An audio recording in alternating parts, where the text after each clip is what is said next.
Join us in 2 weeks when we talk about White Sand. The Moderately Interesting Book Club. The Moderately Interesting Book Club, presented by Geico. Oh my gosh. That's hilarious. That was unplanned. That was not scripted. We can definitely say that.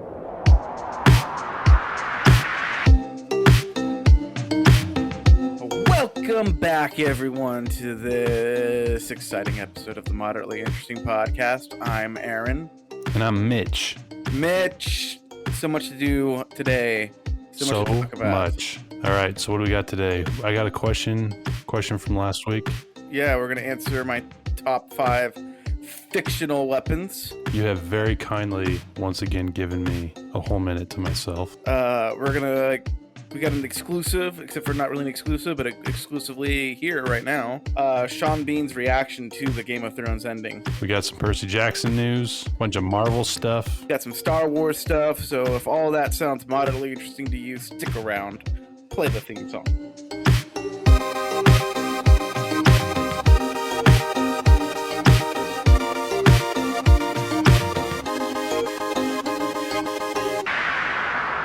Do you ever feel like a plastic bag? Blowing in the wind? Hoping to start again? Mm-hmm. Me too. All the time. I don't know what that is. Okay. Welcome back, everybody. Welcome back. Welcome. All right, Aaron, my question last week was... What are your top 5 fictional weapons? Going a little step further than swords, but they can include swords, so don't. They can include swords. Yeah. Okay. They can. They can. No, I know they can. But okay. Number 5. Okay. Number 5. We're gonna go with a sword, actually, though, but Mm-hmm. not really at the same time. And that is the sword from the Halo series. Oh yes. Yeah. From the Covenant. You get that going up against a person with a shotgun. It's going to be a crazy battle, I'll tell you that right now. Yeah. Good old shoddy snipes and shoddy swords and shoddy whatevers. Yep. Yeah. Hey, speaking of which, I downloaded Halo, so get ready. Let's go I just downloaded it yesterday. Yeah. All right. That's cool. Yeah, I'm always up for some Halo. So that's number 5. That was number 5. Number 4 is, it's kind of a dumb one, but it's always something that I've enjoyed, and that's the noisy cricket from Men in Black. Yes. It's just I love that gun. It's a good little gun right there. Yep. Forgot about that. Yeah. All right. I just always love seeing Will Smith get on top of a New York taxi, and then he shoots it, and then he just goes flying back. Like goes right into the windshield of the next car behind. Yeah. Yeah, exactly. Oh yeah, that's a good one. That's a good one, right? Number 3 is I don't know. I was gonna call it like iconic, but I don't really think it's iconic. But I like Star-Lord's laser guns that he has on Guardians of the Galaxy. Yeah, those are cool. Those are cool. If I could get them, I would obviously have them. Those kind of remind me of one of the guns on Halo, like the Needler and the one. It kind of I forget what they're called. But there's the one that looks a lot like it. Yeah. I like those ones a lot. Now we're getting into the top 2. Those gonna be a little hard. So I'm gonna go with number 2. I'm gonna put just shard blades in general from the Stormlight Archive, which is another one of Brandon Sanderson's works. Okay. But then I'm going to kind of go specifically, I'm going to put in Nightblood in number 2. Okay. Nightblood is just a cool, fun sword that is intelligent and super deadly, super cool, super awesome, super crazy. Super funny. Yeah. He's got an unintentionally good sense of humor. Exactly. Yeah. And And number 1, you know it, you love it. It's predictable, but it's got to be on here, and that's Luke's green lightsaber. the Skywalker green lightsaber from Mm-hmm. Return of the Jedi. From Return of the Jedi. Ever since I saw that as a kid, that was my favorite lightsaber. It's Yep. always gonna be my favorite lightsaber. Truth be told, I don't think anything is quite as cool as Luke's green lightsaber. Kanan's lightsaber is pretty cool. Leia's lightsaber is pretty cool. Ezra has a unique lightsaber, but it's the dark saber is cool, but it's all about that Luke green, baby. Yeah. That he built himself. That he built himself and didn't blow up making it, because that was a concern of his when he made it, at least in the Legends continuity. Right. That's a very good list. Thank you. Now imagine Thank if you had all of those on your person at any given moment. Oh man. Oh man. You'd be unstoppable. Yeah, I would be actually. I could like You know, dual wield like the covenant sword and like a lightsaber, or right. like a shard blade, and like, and then I got like the noisy cricket just like on me. Right. Yeah. And if you get disarmed, perchance, Yeah. you've always got that backup shard blade. Yeah, exactly. Yeah. Exactly. Awesome. Yeah. That's my top 5 for you, Mitch. Well done. Thank you. Thank you. Well done. That the cricket was surprising. Okay. Not that it's like a bad weapon. I just hadn't thought of that one in a long time. That's a good deep cut right there, right? Yeah. That's I would probably add that to my list too. Nice. Yeah. All right. What we got next? It is your minute, Mitch. My minute. It's your minute. What do I want to fill my minute with? I don't know, man. It's up to you. It's your minute. All right. Let's see. Future Mitch, start the clock now.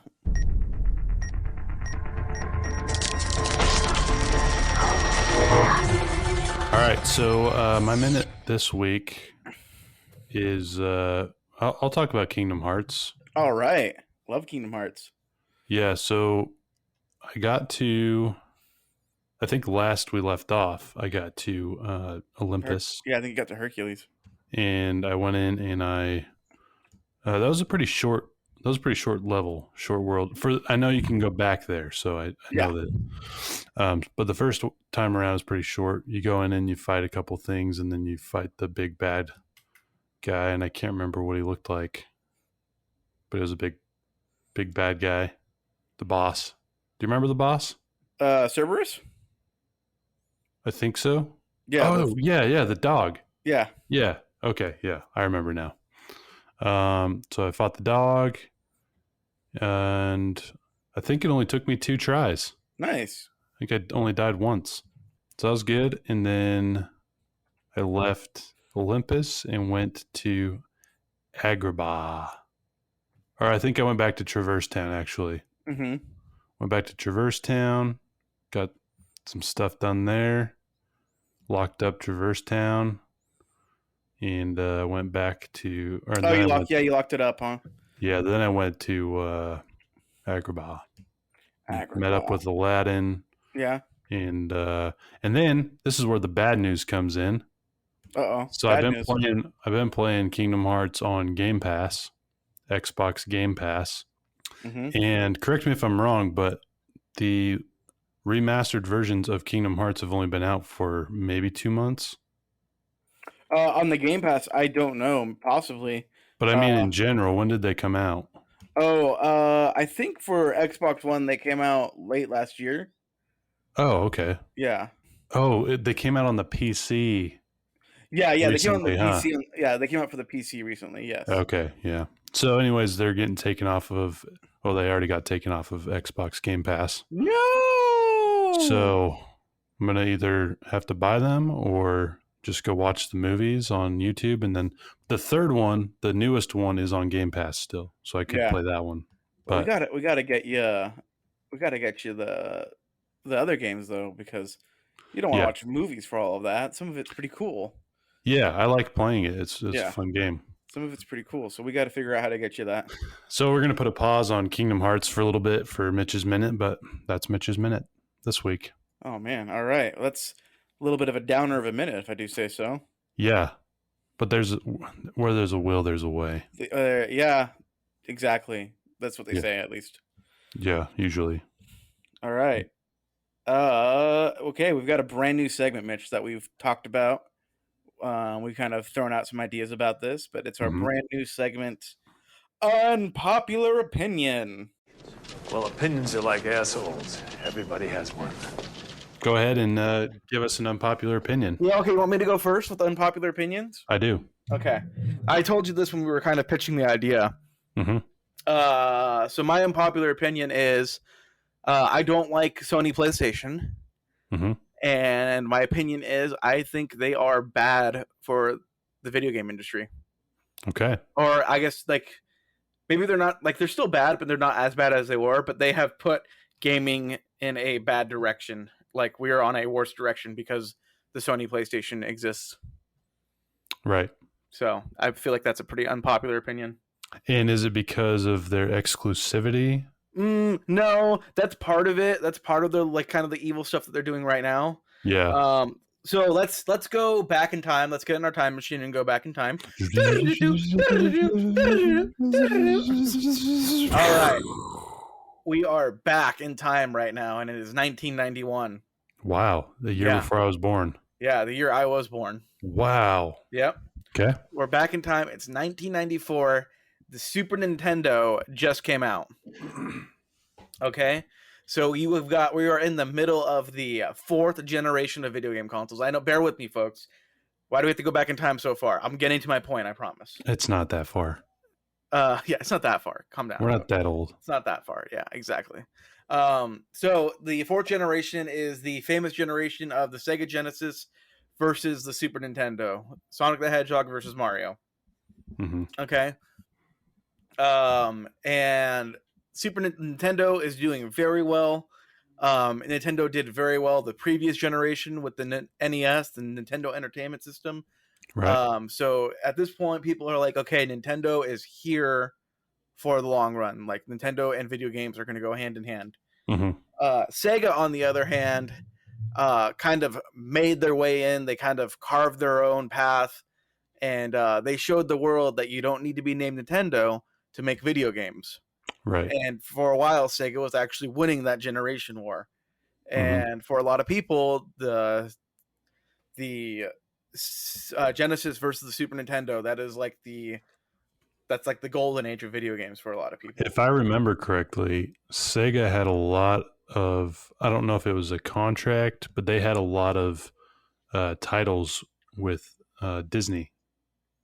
A lot of Disney games. So did the Super Nintendo. Like they both had Aladdin, they both had Lion King. Yeah. Okay. But those games would, like, side note, those games would be very different. The Super Nintendo Aladdin would be very different from the Genesis Aladdin. It's not like how, like, oh, we both got Call of Duty, like Xbox and PlayStation both got Call of Duty. It's the same game. No, like, they're like completely different games, pretty much. Okay. But anyways, I remember playing the Lion King on the Sega. Mm-hmm. So the big thing about this is that in the fourth generation, you have Nintendo, which is a dedicated video game company, and you would have Sega, another dedicated video game company, and they are going head to head against each other. And the only way that they could go and beat the other one was they had to make and produce better games, right? Okay. So like it's just like, look, we have our consoles, we can't change those very much. Sega was kind of guilty of trying to change the Genesis a lot. Anyways, side tangent. But the only way I'm going to beat Sega is for Nintendo to make better video games, to lure more people to get Nintendo. And Sega, it's the same thing. The only way we're going to get people to not get to Nintendo and play Genesis is to make better games. Right. And there's something about that is just really cool because it's just two video game companies. Anyway, so we fast forward. So this is the fourth generation. We fast forward to the fifth generation. And in the fifth generation, a lot of people saw what happened in the fourth generation, and they saw, hey, you don't have to be Nintendo to make money in video games. Sega just proved that. Okay. So a lot of people are like, you know what? We're going to be the guy. We're going to be the third guy. You got Nintendo, you got Sega. There can be another guy. And so a lot of people tried to do that. Like there was Atari tried to come back. You had the Philips try to do something. You had Apple even tried to make a video game console. Okay, I didn't know that. Yeah, so like a lot of people tried, and ultimately Sony was the one who won that with the first PlayStation. But I would say that wasn't good for video games, because you had Sony, who at the time and still today, they're not a video game company. They are an electronics multi-conglomerate business, you know? So like Sony, they made, and still they make TVs, they made CD players, they make Blu-ray players now, they made DVDs. They did a lot of stuff, and they had the Walkman, but they just had a lot of money behind them, and they're just like, hey, we can kind of try to like, like we're an electronics company, we're a movie studio, like that's another weird thing that they do, but like why can't we be the third guy?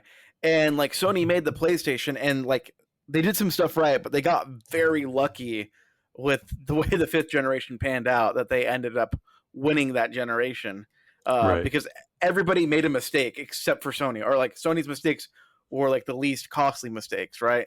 Sega made a console, the Sega Saturn, that nobody knew about, nobody bought. Most people haven't even heard of the Sega Saturn unless you're a huge video game retro fan.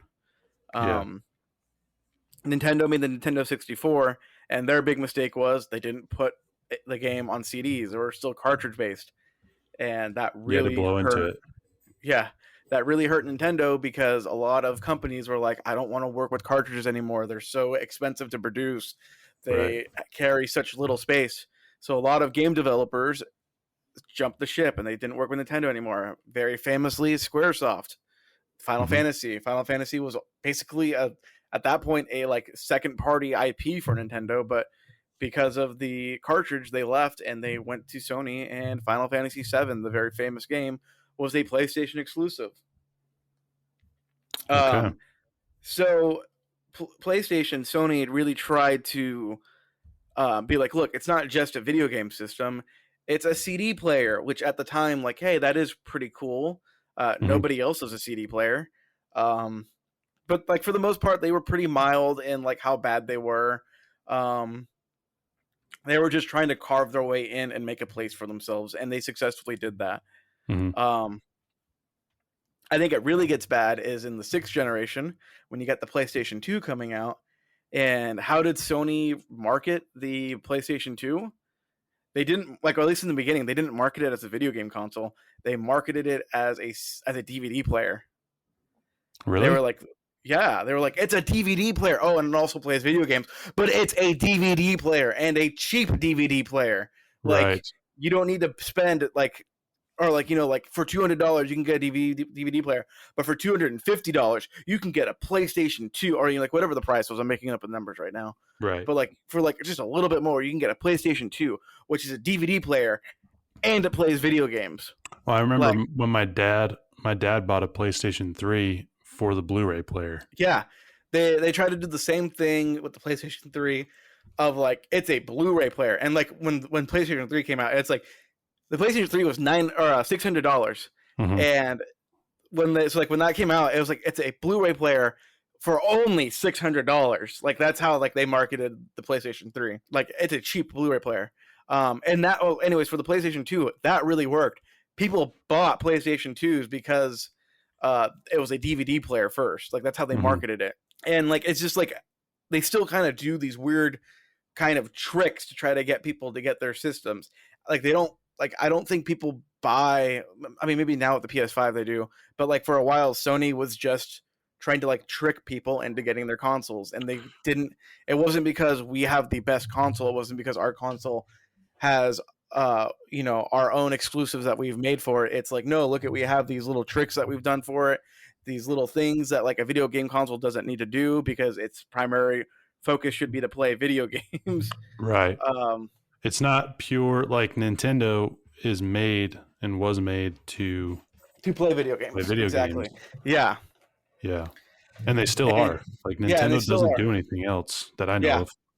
And and then along the way, like that kind of business model changed, where now they buy exclusives. Like Sony doesn't make video games, but they pay studios to make console or make games for them now. Right. And I think the big thing too is Sony essentially killed Sega as a video game as a console manufacturer, and that's where Xbox came in. And I think Xbox has been pretty much just as bad as Sony has been when it comes to video games and Right. that stuff. Like, I was going to ask because it doesn't seem like the Xbox is any different. Right? Yeah. And the Xbox, I think they're better in some ways and they're worse in other ways. I mean, obviously, the big thing that they tried to do, but they didn't end up doing, was the Xbox One's horrible DRM policy that I was going to launch with when they first announced the Xbox One, how it had to be connected online.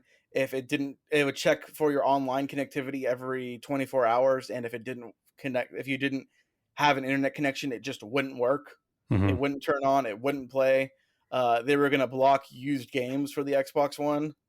So like, if like I was like, here, Mitch, let me send you my copy of Kingdom Hearts for Xbox, since they took it off Game Pass, like it'd be like, you'd put it in and it'd be like, doesn't work, man. Sorry, we already know that this is somebody else used this game. Right. It's a used game. You can't. So you wouldn't be able to sell or trade or anything. Exactly. Yeah, that was a big thing too. It's probably just to try and fuel online sales instead of having discs floating around. Exactly. Yeah. And yeah, I mean, like, and then of course, Microsoft is buying up a lot of studios right now. Same thing that PlayStation has done, right? Yeah. PlayStation does really weird stuff that I'm not a fan of. Where, for example, the big one is Spider-Man, Marvel Spider-Man.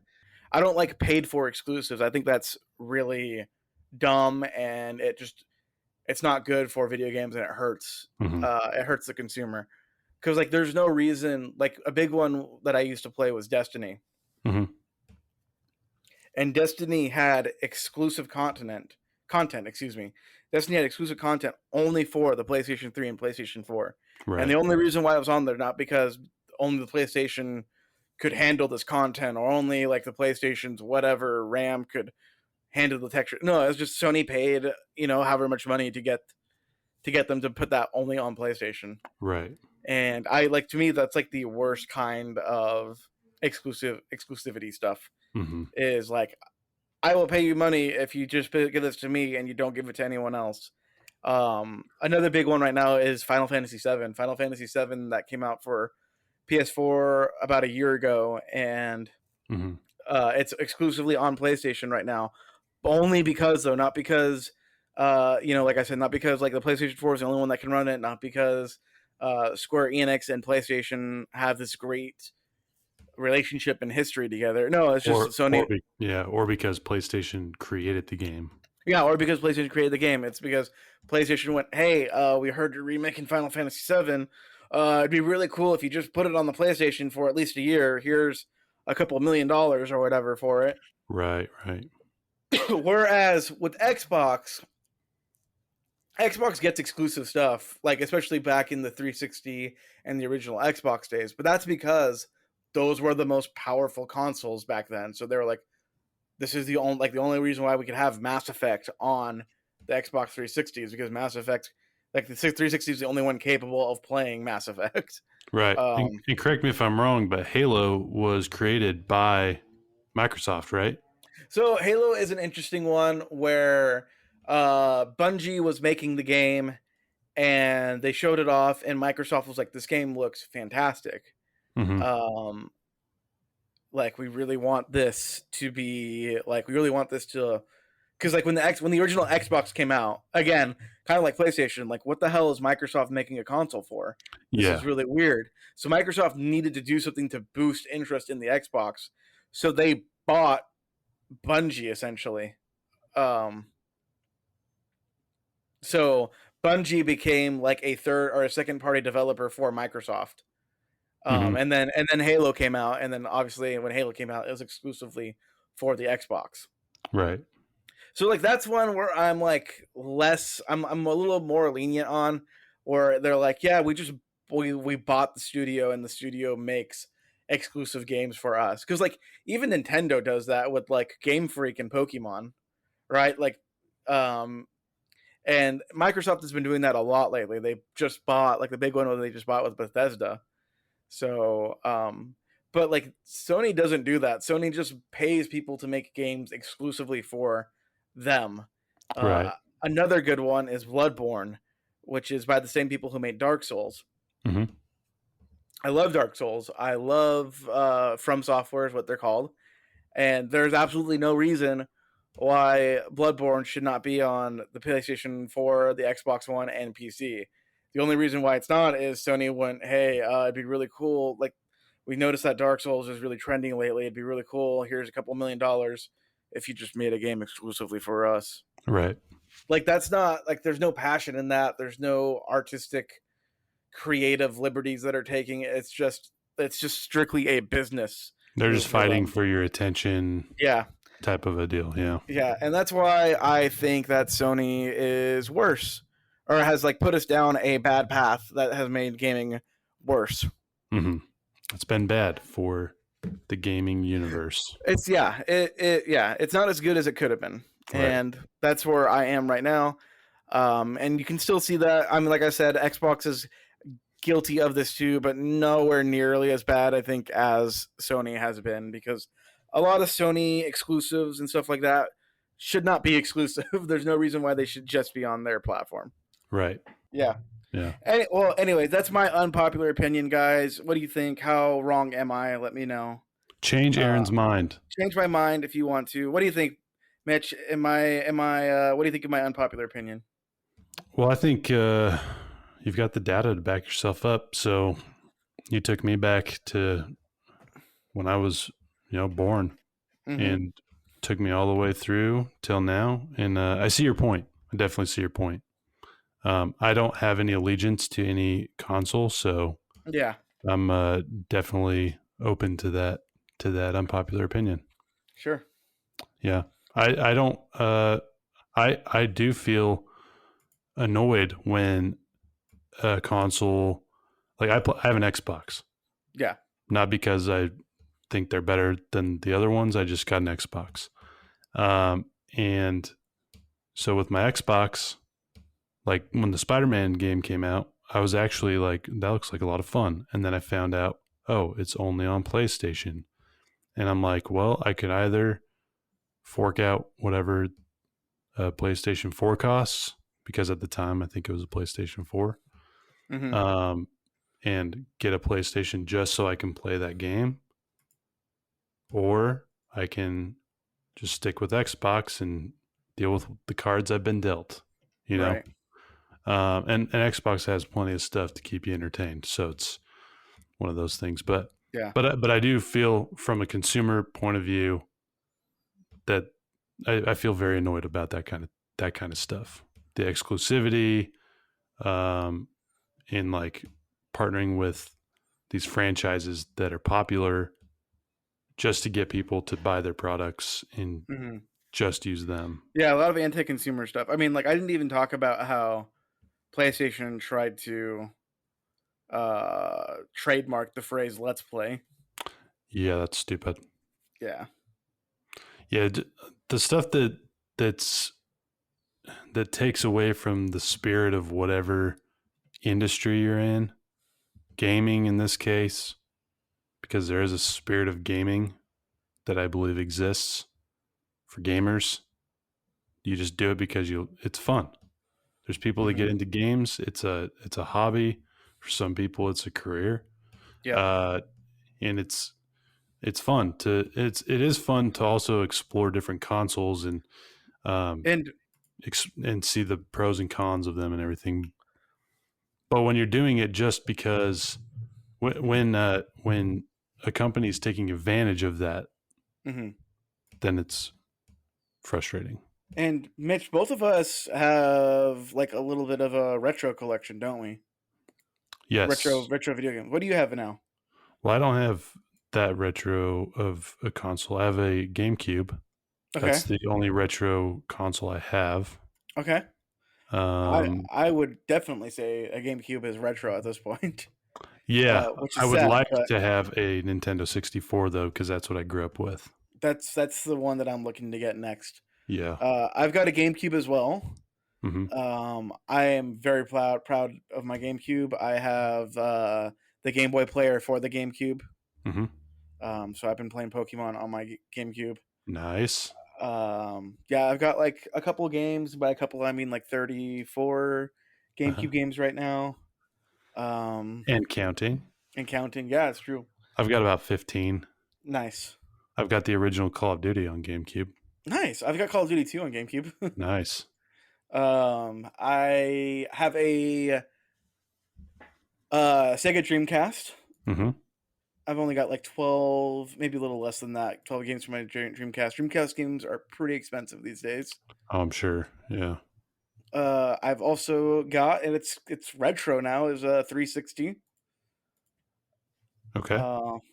And I have the Super Nintendo Classic that came out a few years ago. Nice. That one has preloaded games on it, right? Yeah. Okay, cool. Yep. Do they still make and sell those, or is that... I don't believe they are. That was kind of a temporary thing, wasn't it? Yeah.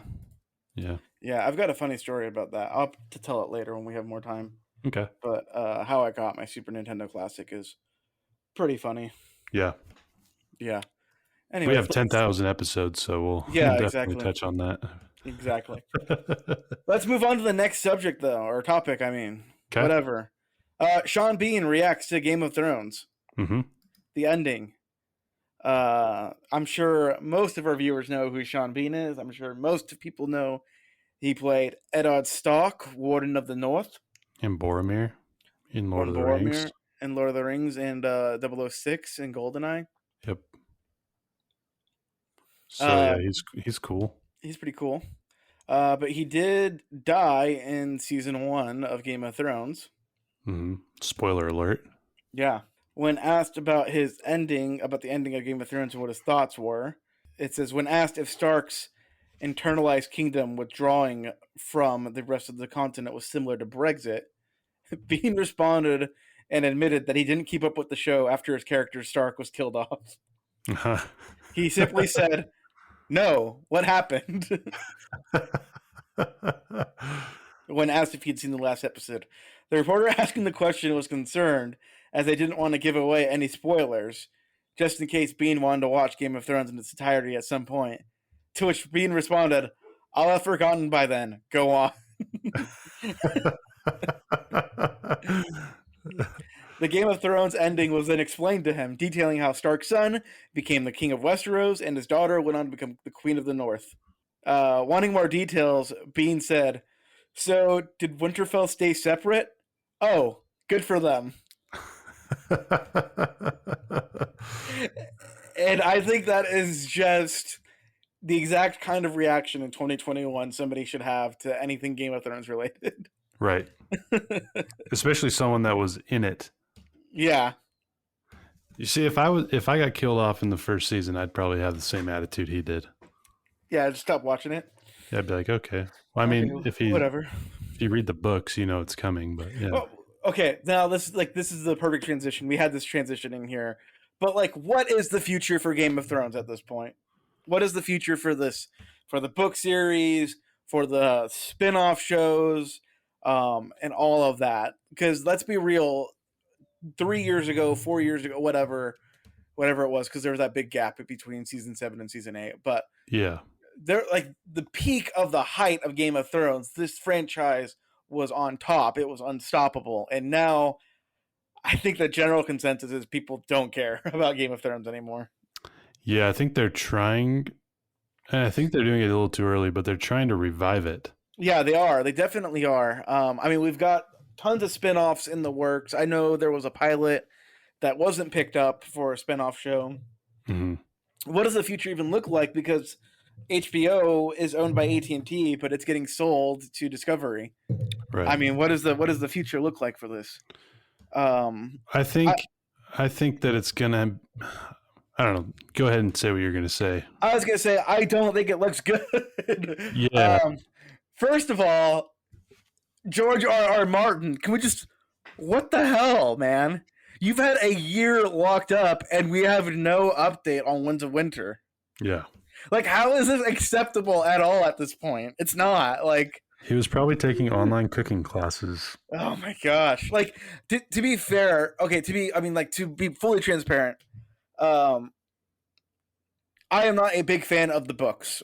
Mm-hmm. I think I've read all of them, or maybe no, I've read 3. That's how many I've read too. I've read 3, and I thought that was enough because I am not a fan of Martin's writing style. I think he's a very dry writer. I think he overindulges in some stuff and aspects of his writing, Mm-hmm. while just completely ignoring other aspects of his writing. Right. So yeah, I'm not a big fan of George R. R. Martin's writing, but I was a fan of the show because I thought it was a great adaptation, and I thought it was the best I can get to seeing the story without having to go through a history lecture trying to write a fantasy novel. Because that's how I feel when I read Martin's books. I feel like I am reading a history textbook Mm-hmm. that occasionally tries to be entertaining. Right. That might be a harsh if you even try and read some of his like what's the word I'm looking for? Some of the spin-off novels that he's had, man, they are even harder to read. I'm sure. Those are like reading a textbook. I don't doubt it. And just like I don't bother because I don't like it. Yeah. And, and I don't want to be. I want to be critical, but I don't want to be mean on be mean on him. Mm-hmm. But at this point, the only thing that I think can save Game of Thrones is if he's just like, yeah, here, it's done. But like the thing is like it's not done because we haven't gotten the Winds of Winter yet, and there's still another book at least after that. Right. And there's still 2. To be fair, I doubt he can finish the series with 2 books. I feel like it's going to take at least another 3 books. I know he said 2 books, but I don't believe it. Yeah. And he so I really liked the first book, and the second one was good. The third one was where I started losing interest, and I don't know if it was just length and the story. There was just like too many characters introduced or whatever. Mm-hmm. But what happened where I kind of stopped liking the books is I started watching the show first of all, mm-hmm. and then the show started splitting away from the books a little bit. Right. And then it got to where the books ended and the show continued. The show kept going because, frankly, it's not like they're going to wait around and wait for Martin to finish them because they would still be waiting. And you kind of thought maybe there's a chance that he finishes the books and they can use that to finish up the show. But then absolutely. And then it just, yeah.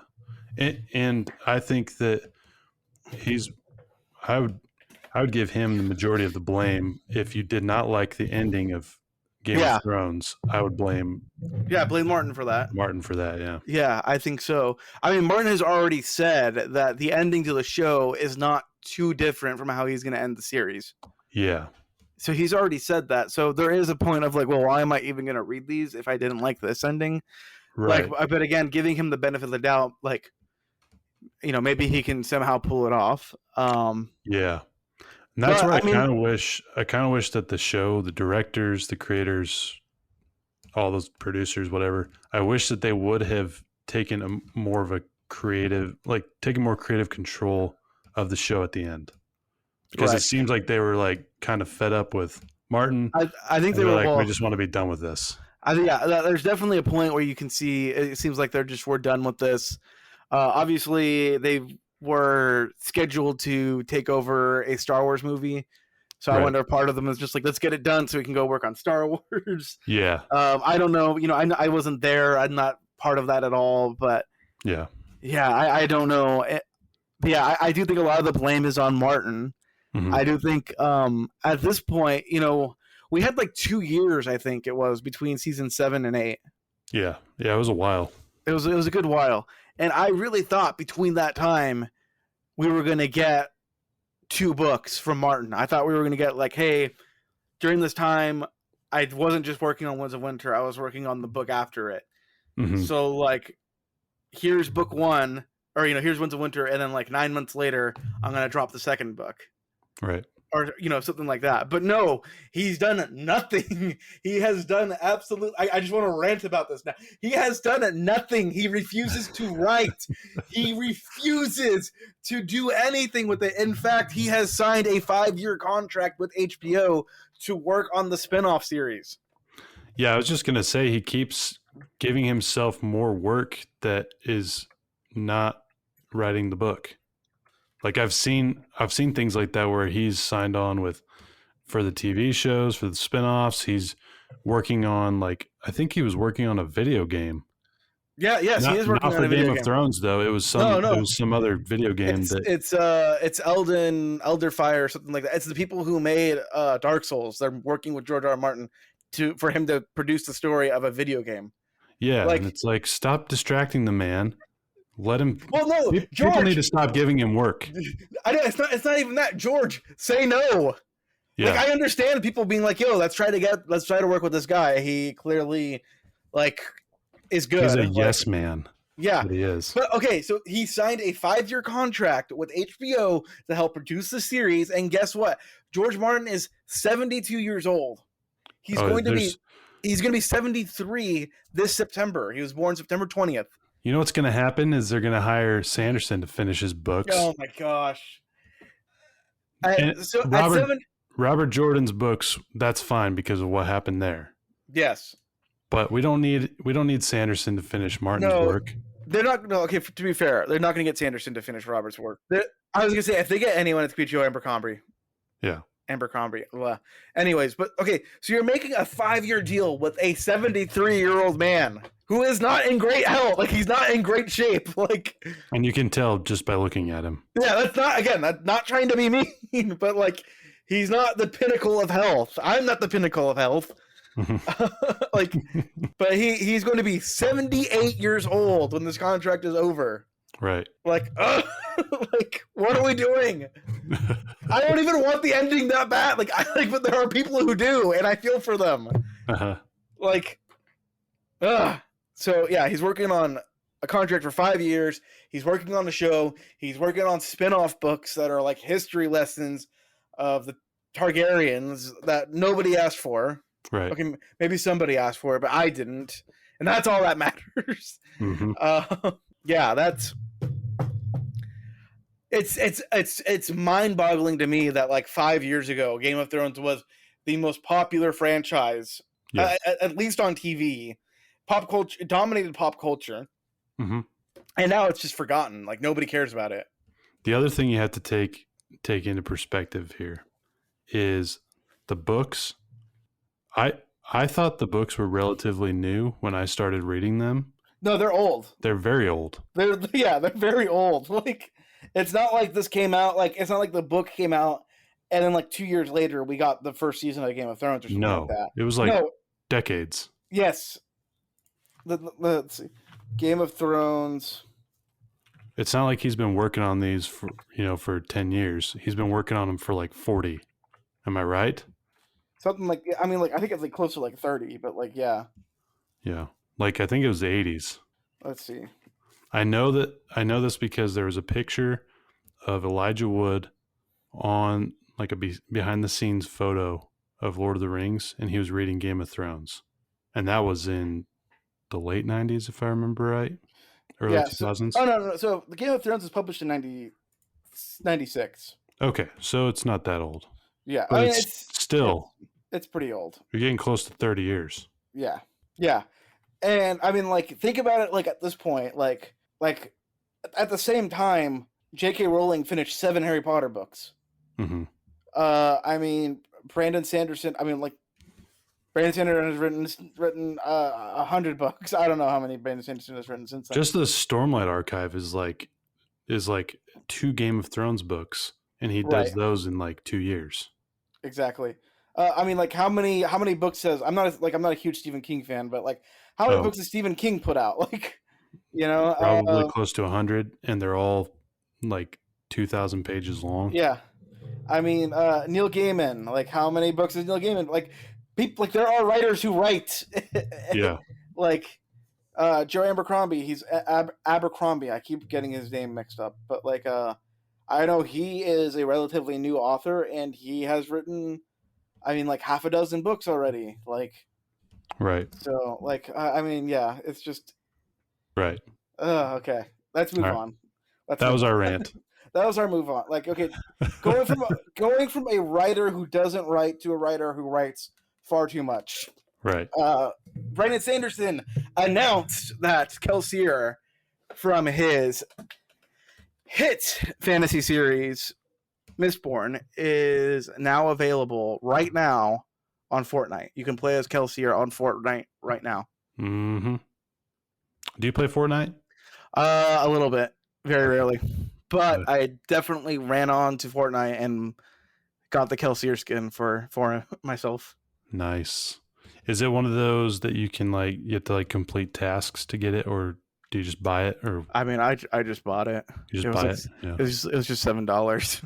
Oh, okay. Yeah. Well, that's cool. Yeah, that's a very interesting crossover. Yeah, I did not see that coming. Neither did I. I do follow Brandon on Instagram. Uh-huh. And on Instagram, he like put up a story that's like, "Hey, I've got 2 big announcements coming on Wednesday and Thursday." And he's like, "They're probably not what you think you are. Well, one probably is, but one is definitely not what you're even considering." Right. And on Wednesday, he announced that the newest Skyward got a release date for, being published. Mm-hmm. And then Thursday was when we found out about Kelsier coming to Fortnite. Yeah. And yeah, speaking of Kelsier, we've got he's also talked about the final book in the second era Mistborn is coming along. I think it is like very far along now. He writes very fast. Yeah. Let's see. I think he said he finished. I think he said he's about 30-something% done. 35%. Yeah. Yeah. 35% done. I'm on his website right now. Mm-hmm. So on his progress bars, he's got Skyward 3 copy edit 100% done. Wax and Wayne book 4 35% done. He's got a Skyward novella coming out. That's 100% done with the final draft. And he's working on the first draft for another Skyward novella, and that's 54% done. So he is chugging along. And Skyward is more of like a youth series, right? Have you read those? It's a science fiction YA series. I've read a little bit of the first Skyward. It's pretty good. Yeah. Yeah. I want to go back and read more of it, but I don't have time right now. Right. I just finished his Reckoner series, the other science fiction superhero YA series. It was interesting. Yeah, it was good. Yeah, this guy writes nonstop. Yeah. Man, the guy is nonstop. And it's good too. It's not just like, I mean, there's some that are better than others, but it's like everything he does is captivating. It's good quality. Yeah. Story, his world building is insane. His character building is insane. If you are interested in picking up and joining the Brandon Sanderson wagon, why don't you join us on our brand new book club that we've got going on? Mm-hmm. We're going to be reading a Brandon Sanderson graphic novel, White Sand. White Sand, Volume 1. 2 weeks from now, we will be discussing all of White Sand, Volume 1. All of it. So if you'd like to join us on that, go ahead and pick up White Sand. Check it out from your library, steal it from your brother, whatever. Buy it, rent it. I don't know. But then join us in 2 weeks when we talk about White Sand. Yeah, it'll be fun. Yeah. The Moderately Interesting Book Club. The Moderately Interesting Book Club, presented by Geico. Oh my gosh.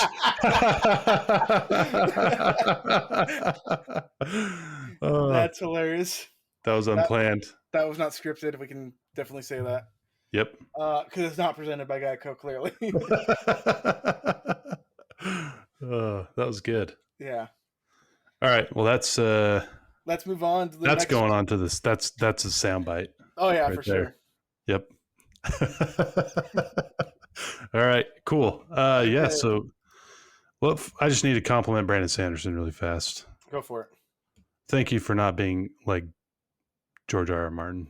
Brandon, we love you. Thank you for not only bringing us your exciting world, but for finishing off the Wheel of Time. I Thank you for appreciate being that. transparent with your work and where you're at with Thank, everything. thank you. Just thank you, Brandon. We love you over Yeah. here. Yeah. Please, you can stop by the Moderately Interesting podcast anytime you want. Anytime. Anytime. We'll make time for you. Always. Always. All right. So we got Speaking more. of book series, yeah, we're still going to talk about books. This is a series you like, right, Mitch? Yes. Yeah. I also very much enjoy the series. Percy Jackson and the Olympians. It has been a long time since I've read it, but yeah, I liked it. I reread The Lightning Thief during quarantine. Okay. But I didn't go on. A Sea of Monsters is my least favorite book in that series. That one's boring. Yeah. The ending was really good too. The ending was good though. Of the whole series. Who is your favorite? Okay, I know like we're kind of if you guys like Percy Jackson, let us know. And feel free to answer the question I'm about to ask Mitch. But who's your favorite character in the Percy Jackson series? Trying to remember all of them. I might have to answer that next time. I can't even remember half the characters. Okay. I know there's Percy Jackson. There's the chick he hangs out with, who is Annabeth. someone. Yeah, who's She's her the, god? Daughter of Athena. Athena. Then you have the goat boy. Grover. The Minotaur, Grover. You've got the half brother, Cyclops. Cyclops, yeah. I forgot his name. My favorite is I forgot his name too, but that's okay. My favorite is Nico. Oh, is he Hades? He's the son of Hades, yeah. Yeah, he was cool. Yeah, he was really cool. Yeah, Nico was. Yeah, I'll probably have to agree with that one for now. Percy's cool, but like it's always the side characters that get. Yeah, you got to. I mean, like obviously Percy's the one that you're supposed to like the most, but there's other characters that catch your interest, and I would love a spin-off Nico series. Right. Especially when he's just like in the labyrinth and he's just like, "Hey, I'm here. What are you doing here?" The labyrinth one was so good. The labyrinth one was really good. Yeah. Yeah. But yeah, for those of you who don't know, Percy Jackson the Lightning Thief was first adapted into a film back in the day. Not a very good film. And then they made a sequel, The Sea of Monsters. Which was worse. Which was somehow worse, but slightly better in that we had Nathan Fillion in it. Right. In that one. But yeah, those rights were owned by Fox. Disney has since purchased Fox, and the rights are now with Disney. And Disney is currently adapting it into a Disney Plus series. And so we've heard a little bit of information. The first one is that they've hired a new writer who is the Black Sails creator. Okay. Are you familiar with Black Sails, Mitch? Very, very moderately. I'm moderately aware of it, but yes, it's a pirates. I know it's. I know it takes place on like ships. I've never seen it. I've never even heard of it until then. But until today, Jonathan E. Steinberg is joining Rick Riordan as a writer for the upcoming Disney Plus Percy Jackson series. Right. I am interested in checking out Black Sails now, or whatever it's called. Black Sails. Because a pirate show, that sounds fun. Why don't we have more pirate shows, huh? Yeah, I can't remember if it's pirates. I know it's kind of like it reminds me of like Outlander, Game of Thrones. It's like one of those big epic TV shows that's produced. My understanding is high like budget. It was kind of came out during the height of Game of Thrones. I think it was in Showtime. Okay. One of those other ones that you have to pay money for to watch, which you have to do that for everything now. Yep. So it's got a new writer, and according to Rick Riordan, they have filmed a pilot already for the Percy Jackson series, and according to him, everyone seems to be pretty happy with the product so far. Pretty happy. Pretty happy, yeah. That's good Yeah. because they really did a bad job on that. Well, first movie. I think this as a series is going to be better because we'll spend more time in Camp Half Blood. Yeah. We can just spend I think the one thing that we can take away from Game of Thrones is that we don't need to adapt every book into a movie, and that a lot of books probably make better TV shows. Mm-hmm. I'm talking about Ender's Game, of course. Ender's Game should be remade. It should be a TV series. Right. Because that would be a fantastic series, and the movie was pretty caca. Yeah. Lady Caca is what I call it. Also, Aragon should be a TV series. I think we are going to see at some point a reboot, a remake. Well, yeah, reboot of Aragon, because that is, there's stuff there to do with that. Oh yeah. Harry Potter. No, we're not gonna get that for. We talked about this. We're not gonna get that for a while. We're doing Fantastic Beasts 3, man. I'm just saying that Harry Potter would be a good TV series. It would. I am not saying that there's anything in the future. I'm just saying. Yeah. I would like, as I was not a fan of all of the movies. What's your least favorite movie? 6. Okay, interesting. Half-Blood Prince. Yeah. And I will rant about that another day because we'll do a Mitch's Minute. Next week we'll do a Mitch's Minute where you rant about number 6 because I like number 6. Okay. I'll tell you what I don't like. I don't like number 3. Yeah, 3's my second least favorite. Yeah, number 3 I thought was number 3 is my least favorite. Number 5 is my second least favorite.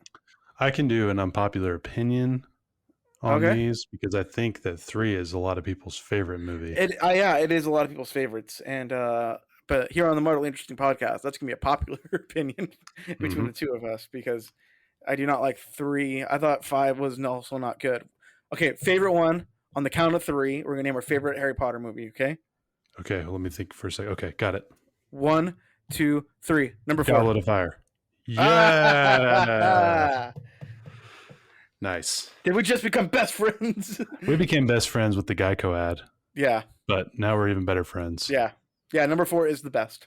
Yep. Number 4 is the Goblet best. of Fire. Yep. And yeah. Okay. Moving on. We've got some Marvel news. We do. Yeah.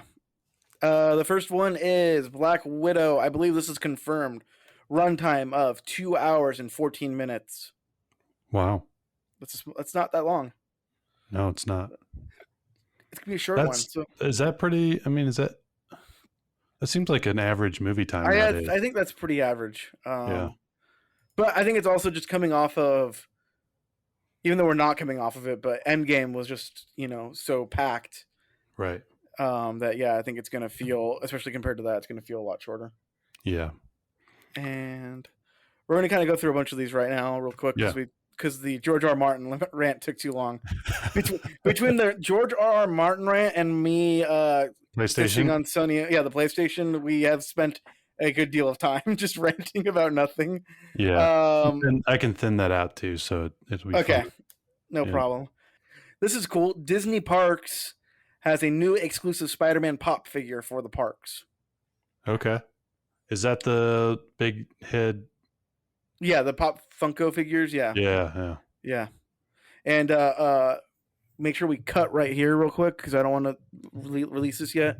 Okay. But next week I will talk about going into Avengers Campus because I went last week. Okay, cool. But I want to wait until it's officially open to talk about it. Right. But yeah, I got to go. It was pretty cool. Yeah, it looked like you had fun. Yeah.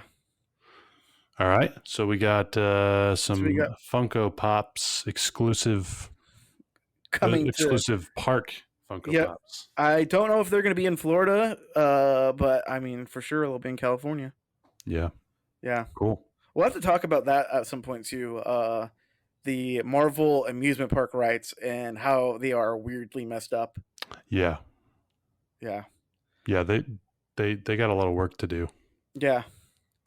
Some more Spider-Man news, or Spider-Man adjacent news, is Austin Taylor Johnson, better known as Kick-Ass, also known as Pietro, Quicksilver from Avengers Age of Ultron, Also known as Bryan Cranston's son on Godzilla.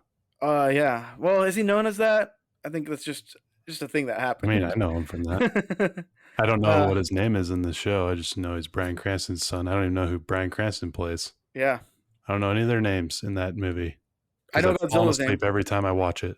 I know Yeah, Godzilla. Mm-hmm. Godzilla's name. Yep. Yeah. Easy to remember. Betty. Yep, it's Betty. It's Betty. Betty Johnson. Betty Johnson, brought to you by Geico. Brought to you by Geico. What happens when the Geico lizard falls into a vat of radiation and didn't say 15% or more?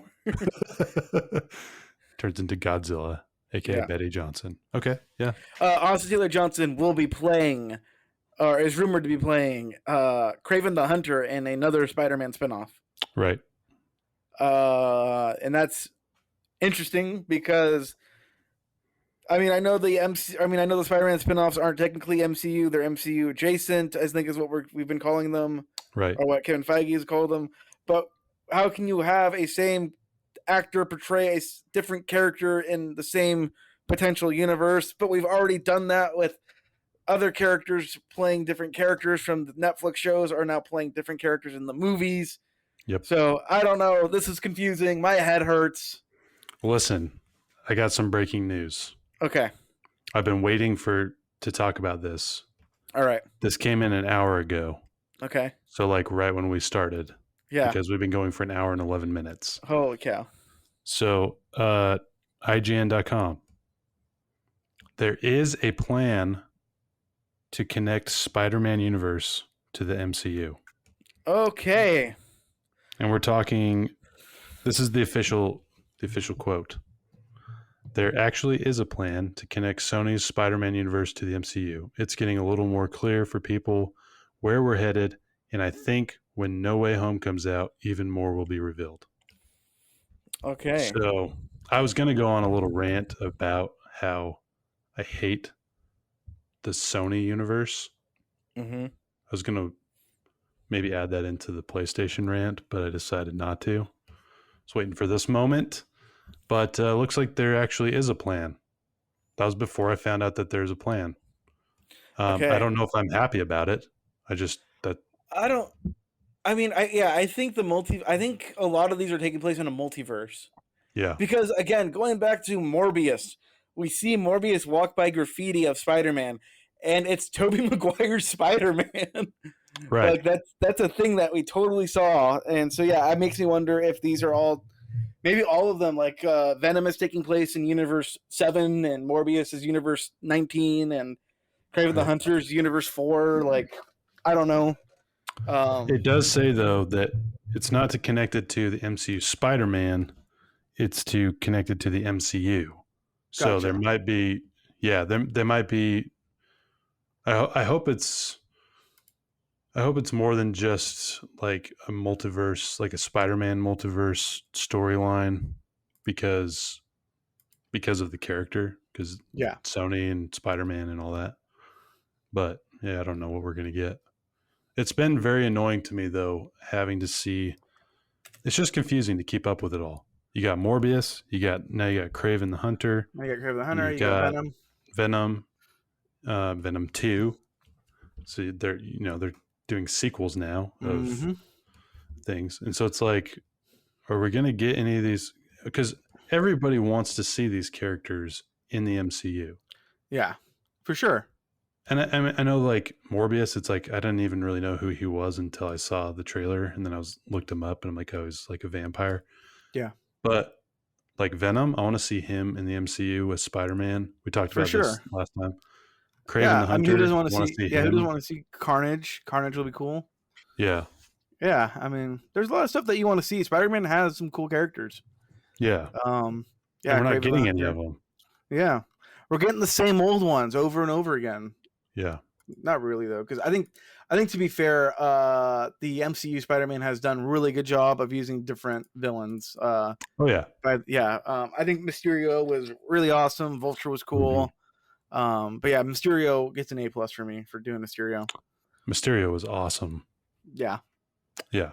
And it's not to take away from what the MCU has done with Spider-Man, but Sony's the one that's that's pissing me off. Yeah. Because it's like just work out a deal. Like Yeah. Sony, you pinch guys pennies. You guys suck at this. Just give it to Marvel. Yeah.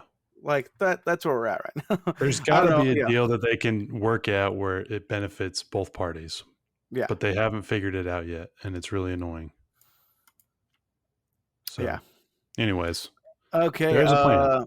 Final bit of Marvel news. Okoye is set to return in the Wakanda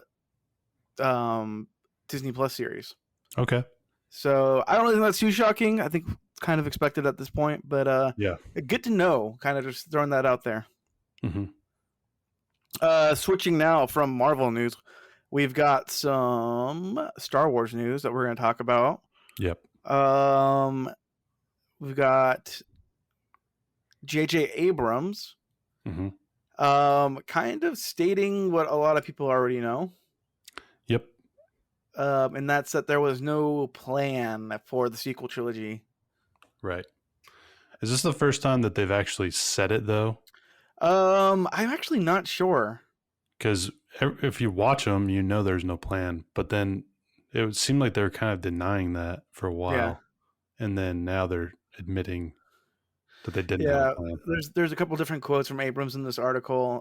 There are projects that I've worked on where we had some ideas, but we hadn't worked them through enough. Sometimes we just had some ideas, but we weren't allowed to do them the way we wanted. I've had all sorts of situations where you plan things in a certain way and you suddenly find yourself doing something that's 180 degrees different. And then sometimes it works really well and you feel like, wow, that really came together. And other times you think, oh my God, I can't believe this is where we are. Mm-hmm. And sometimes when it's not working out, it's because it's what you planned. And other times it's not working because you didn't have a plan.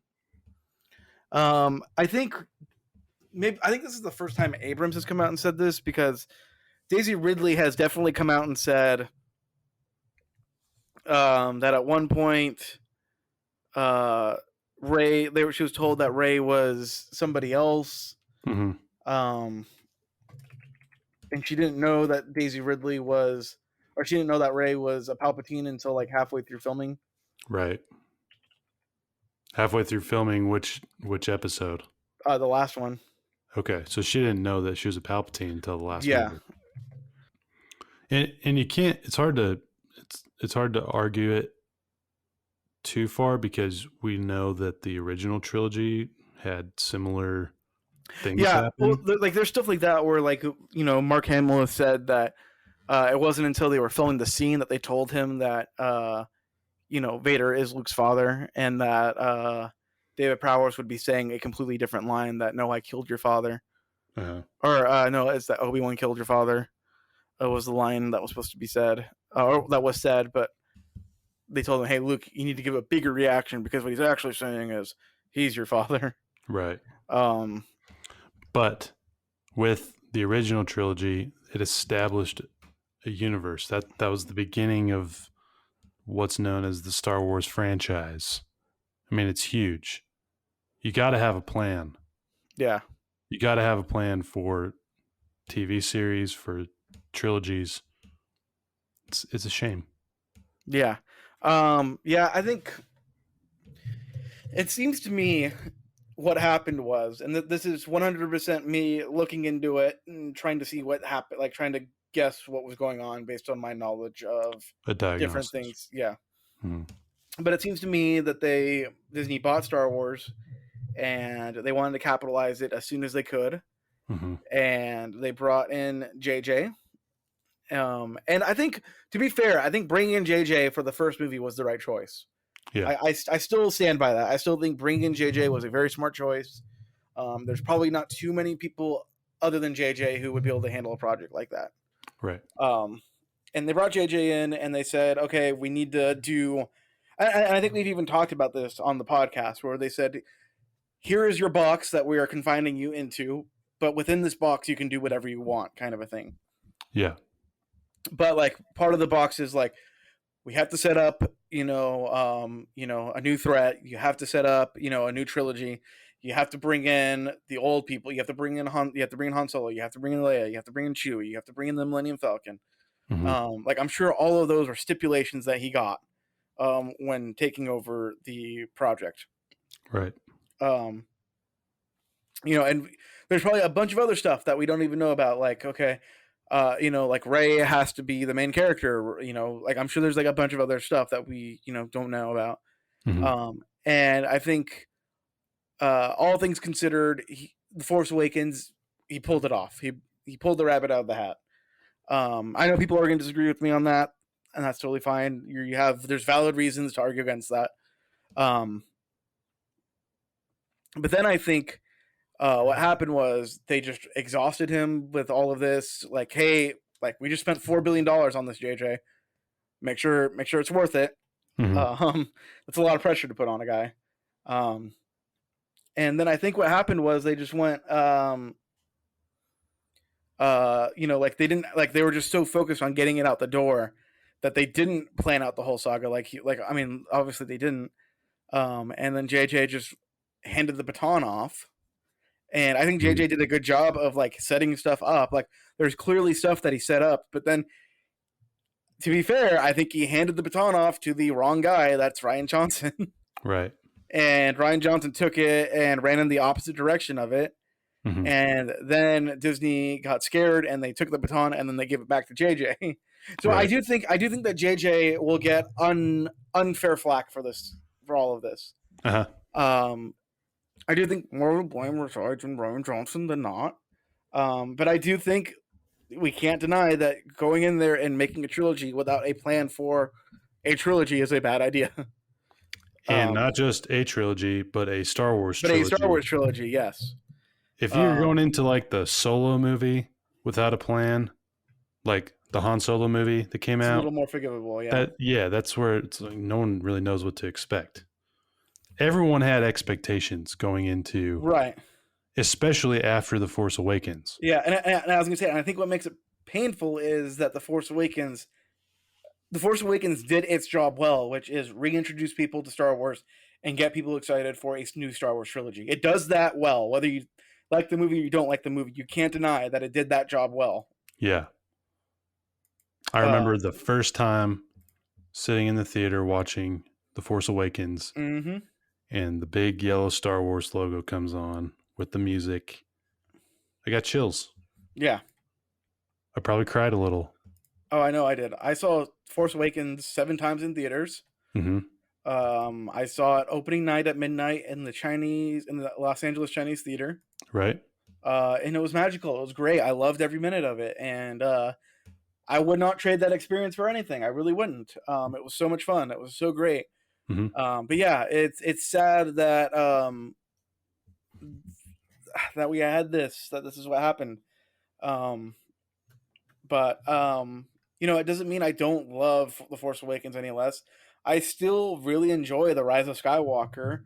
And I flip-flop back and forth still on The Last Jedi. That's if I'm gonna be honest, but I think we need to spend a good amount of time talking about the sequel trilogy. Yeah, we should just spend a whole episode just talking about the sequel trilogy or something, or like half an episode or something. Yeah. But yeah, what else did J.J. Abrams say? I don't know. I didn't look at the article. Yeah. But anyways, yeah. So to be fair, J.J. Abrams has said he's learned a lot and that he's going to try to do better in future projects with having a plan, which is like no doubt, JJ. Like, of course. But yeah, let's wrap this up and talk about some Bad Batch. Bad Batch. And by talk about it, I mean, what's really to talk about? Do we really need to spend we don't really spend a lot of time. No. We can kind of breeze over it, and then I think when it's done, we'll probably have more to say about it as a whole. Exactly. That's kind of what I'm thinking is maybe we with Loki coming out, maybe we drop Bad Batch and start doing Loki in its place. Yeah. And then when we get to like the season finale, or if something really big happens about Bad Batch, we talk about it. Right. That's kind of where I was leaning. We haven't actually talked about this. We're talking about this right now for the first time. Yeah. But it kind of sounds like we're on the same page. Yeah. Yeah. Well, for me, and like we just said, Bad Batch is not that exciting. I mean, it's fun to watch. There's nothing really crazy happening. So yeah, nothing. it's... And I think people listening are probably feeling the same. So if we spend too much time talking about it, it's probably... Yeah, exactly. So I think that's where we're going to go, guys, from here on out is we're going to drop Bad Batch from the lineup, at least temporarily, with Loki coming out. We're going to be talking about Loki when it comes out and that's next week, or that's next Wednesday? I think it's next Monday. Okay. When Loki comes out. It's soon, yeah. Yeah, it's very soon. So yeah, we're going to make it official right now. We're dropping Bad Batch. June 9th. Yeah, June 9th. Okay. So that is next Wednesday. Yep. Yeah, you're right. Next Wednesday. Yeah. Bad Batch, just real quick. They landed on a new planet. Tried to get information about who the bounty hunter was, who we already knew who she was, but they didn't know who Finnick is. They go out to the slavers, which was cool. It's the same slavers that we saw in the Clone Wars, or at least the same species. They saved a Rancor, and the Rancor ends up going to Jabba the Hutt. That's not the same Rancor that Luke fights in Return of the Jedi. That's a different Rancor. That was my question. Yeah, it's a lot of people are asking that, but it's a different Rancor. We know that for a fact because my friend just told me. I didn't even remember this, but in Aftermath, a Star Wars novel, canon novel, we learn more about the Rancor that Luke fought. And it's not that one. Yeah. Okay. So, cool. That's basically it. Omega got a comms link, so she's got a comms link now. That's weapon. About it. And a weapon. Yeah, she got a. I mean, I'm assuming she still has that. Yeah.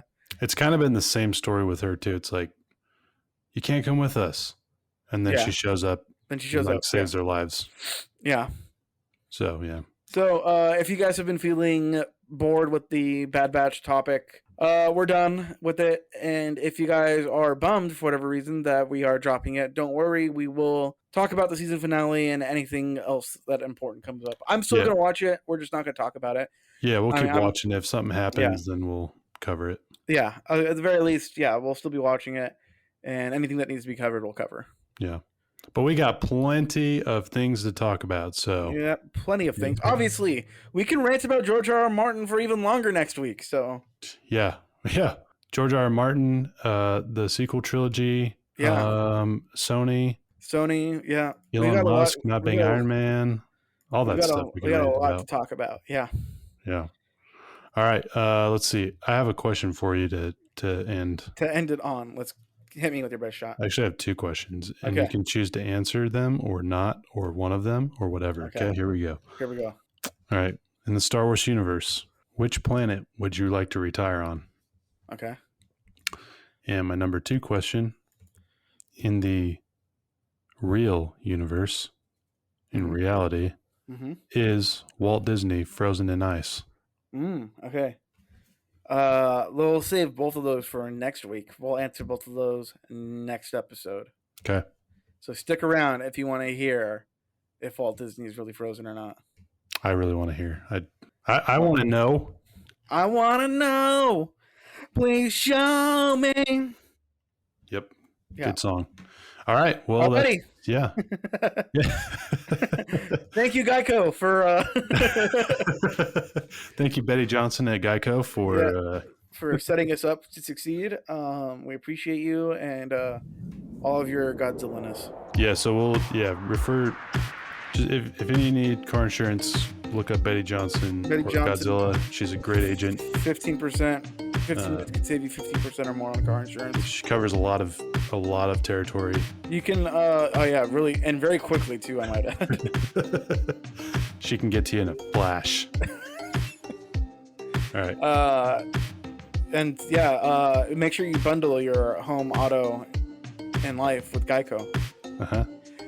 We're not actually. I just want to put this out there, Geico. If you want to sponsor us, that's totally fine. I think we did a pretty good job. So, this has been the Moderately Interesting Podcast. I have been your host, Aaron, and I'm Mitch. Don't forget to tip your lifeguards. Bye bye.